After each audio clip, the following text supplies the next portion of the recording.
বাংলাদেশের সাবেক ক্রিকেট অধিনায়ক, আহ, বিগত আওয়ামী লীগ সরকারের এমপি।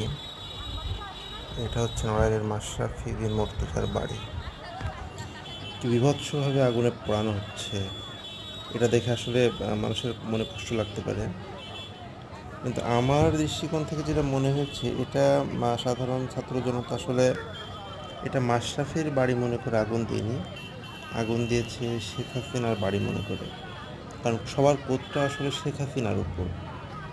অন্য সবাই যারা তার সাথে সম্পৃক্ত ছিল, সে যেটা বলেছে সেটা করেছে, করতে গিয়ে জনগণের চোখে শত্রু হয়েছে। কিন্তু মেইন ক্রিমিনাল যে ছিল, তার বাড়ি মনে করে এই বাড়িটাতে আগুন দেওয়া হয়েছে এবং বিভিন্ন জায়গা থেকে কাজ করা হচ্ছে।